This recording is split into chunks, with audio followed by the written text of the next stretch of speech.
Happy சாபத். இப்போ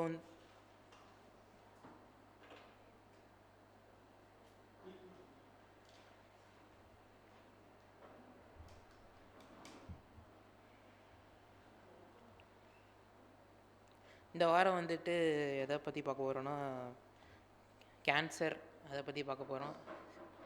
cancer வந்து எப்படி வருது, யாருக்கெல்லாம் வரும் அப்படிங்கிறத பற்றி உங்களுடைய தாட்ஸ் இதை பற்றி சொன்னீங்கன்னா அதுக்கு தகுந்த மாதிரி நான் சொல்லுவேன். யாருக்கெல்லாம் கேன்சர் வரலாம் அப்படின்னு நீங்கள் நினைக்கிறீங்க? ஆ இருக்கு.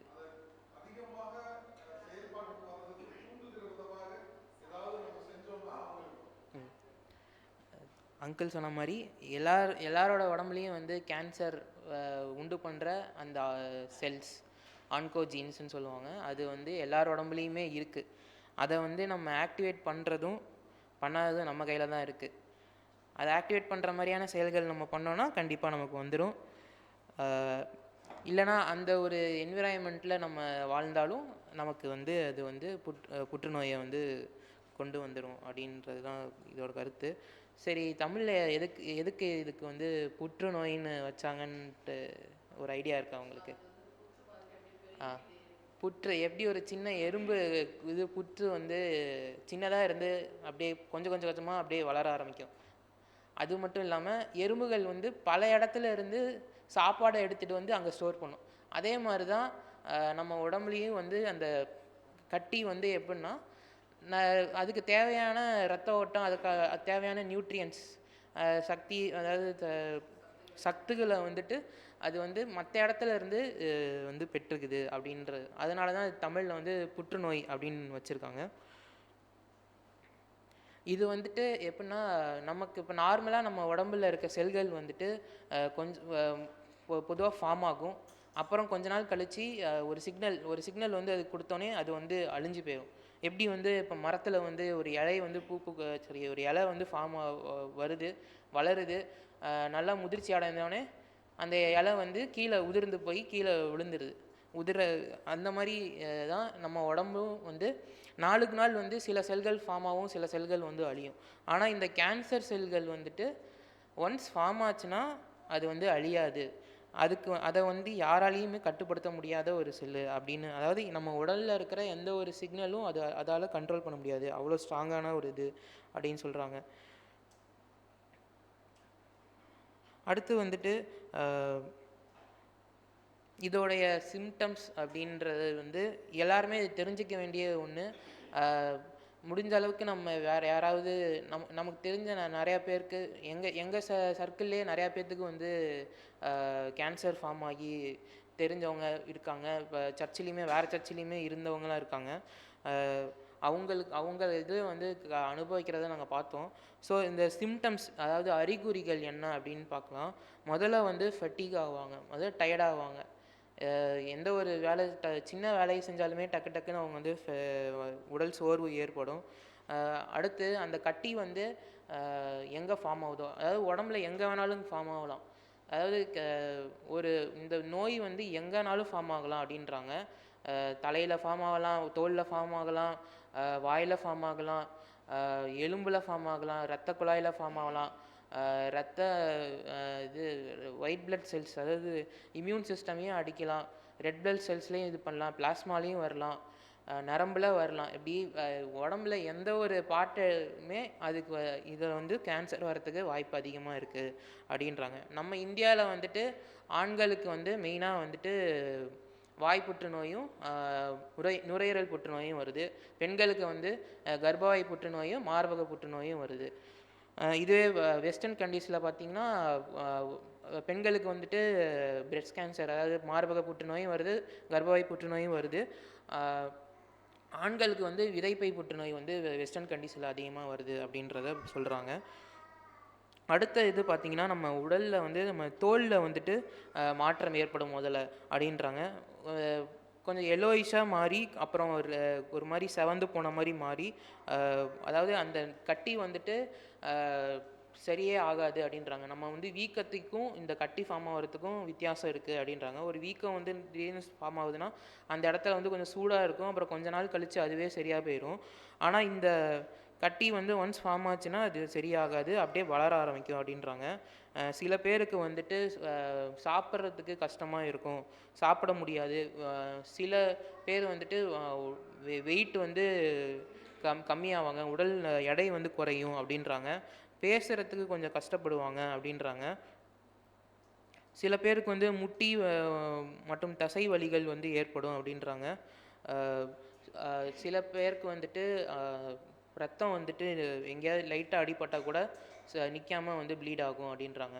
ஸோ இதெல்லாம் தான் வந்து காமனாக, அதாவது இது வந்து குறிப்பிட்ட புற்றுநோயினால் வருதுன்னு இல்லை, இது கொஞ்சம் ஜென்ரலாக புற்றுநோய் அப்படின்றது க்கான ஒரு அறிகுறிகள் இதெல்லாம் வந்துட்டு. அடுத்து சில வைரஸ்கள் வந்துட்டு காஸ் பண்ணும் புற்றுநோய் வந்து என்னென்னு பார்த்தோன்னா, கர்ப்பவாய் புற்றுநோய், அது வந்து ஹியூமன் பேப்பிலோமா வைரஸ் அப்படின்றது வந்து இது பண்ணுது. அடுத்து வந்து எப்ஸ்டீன் பார் வைரஸ் அப்படின்னு ஒரு வைரஸ் இருக்குது. அந்த வைரஸ் வந்துட்டு மூக்கு குழாய், அந்த நேசோஃபேரிங்ஸ் கார்சினோமா அப்படின்றவங்க அது வந்து காஸ் பண்ணுது அப்படின்றாங்க. ஸோ இதெல்லாம் வந்துட்டு வைரஸ்னாலேயும் வந்து நமக்கு வந்து புற்றுநோய் வருது அப்படின்றாங்க. அதாவது எந்த ஒரு கெட்ட பழக்கமும் இல்லாமலும் இருந்து நம்ம இந்த வைரஸோட இதுக்குள்ளே பாதிக்கப்பட்டாலும் வந்துட்டு நமக்கு வந்துட்டு வருது அப்படின்றாங்க. இன்னொன்று வந்து வாயில் வந்துட்டு கப்போசி சார்கோமா அப்படின்னு சொல்லுவாங்க. கருப்பு கலரில் அப்படியே வாய் உள்ளார வந்து ஃபார்ம் ஆகும். இது மெயினாக வந்து எய்ட்ஸ் இருக்கிறவங்களுக்கு வந்து டக்குன்னு ஃபார்ம் ஆயிரும். ஸோ இந்த மூணும் வந்துட்டு வைரஸ்னால் ஃபார்ம் ஆகிற கேன்சர். ஸோ அடுத்து வந்து ரிஸ்க் ஃபேக்டர் அப்படின்னு பார்க்க போகிறோம். இந்த கேன்சர் வந்துட்டு வரத்துக்கான அதிகப்படியாக யாருக்கு வரலாம் அப்படின்றது அவங்க வந்து ஒரு இது கொடுத்துருக்காங்க. ஃபஸ்ட்டு வந்து வயசு.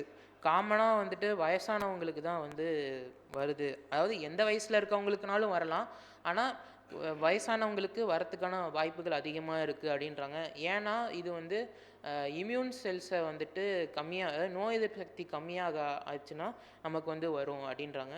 சில கேன்சர் வந்து என்னன்னா நோய் எதிர்ப்பு சக்தியையே ஏமாற்றி அது வந்து நானும் இந்த உடம்புல இருக்கிற ஒரு செல்லு தான், என்னை அடிக்காத அப்படின்னு சொல்லி இம்யூன் சிஸ்டத்தையே வந்து ஏமாற்றி இருக்கிற கேன்சரும் இருக்குது அப்படின்றாங்க.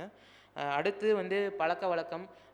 என்ன பழக்க வழக்கம்னா குடிப்பது, புகைப்பிடிப்பது போன்ற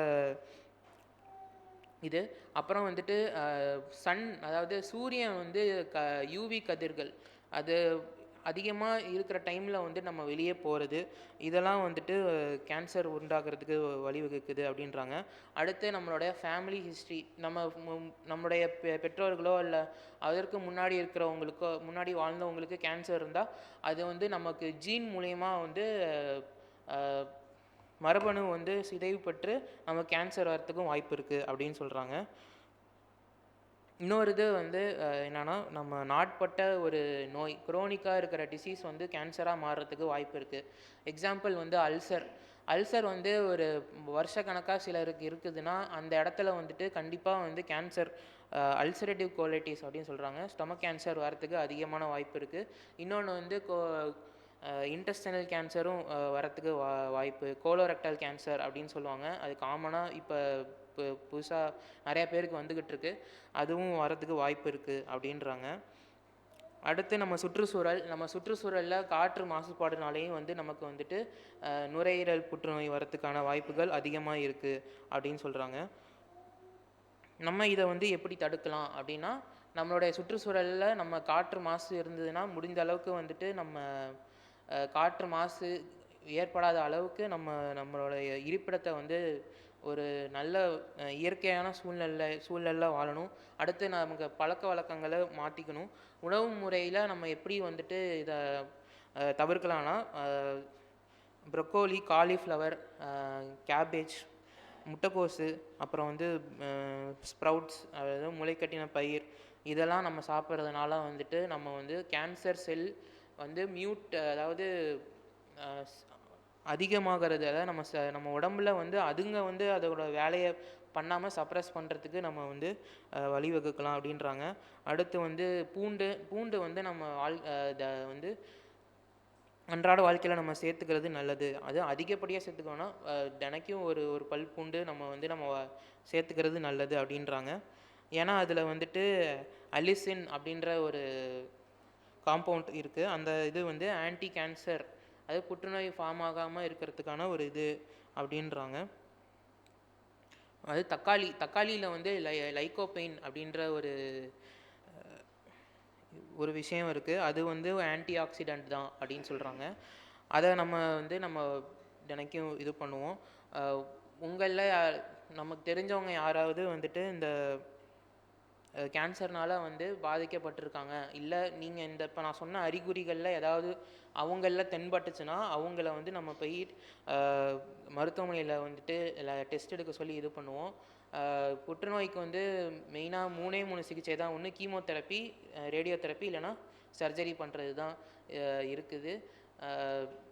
பெரும்பாலும் ரேடியோதெரப்பியில் போய் அந்த ட்ரீட்மெண்ட் கதிர்வீச்சு மூலயமா நம்ம வந்து புற்றுநோயை பண்ணலாம் அப்படின்னு யோசிக்கிறவங்க வந்துட்டு இறக்கிறதுக்கான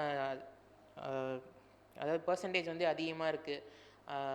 ஏன்னா அது வந்து கேன்சரை விட கதிர்வீச்சு மூலயமா இறப்பு விகிதம் வந்து அதிகமாக இருக்குது. ஆனால் இதை வெளியே யாரும் சொல்லாமல் அவங்க கேன்சர் வந்து முத்தி போய் தான் அவங்க செத்துட்டாங்க அப்படின்னு வந்து சொல்கிறாங்க. ரேடியோ தெரப்பினால் வந்து தான் மெயினாக அவங்க சாகுறாங்க அப்படின்றாங்க. இப்போ ரீசண்டாக வேறு வந்து உலக சுகாதார அமைப்பு அதிலிருந்து இப்போ நிறையா நாடுகளில் வந்துட்டு கேன்சருக்கு நாங்கள் கம்ப்ளீட்டாக க்யூர் இருக்கிற மருந்துகளை வந்து தயாரிக்க ஆரம்பிச்சிருக்காங்க.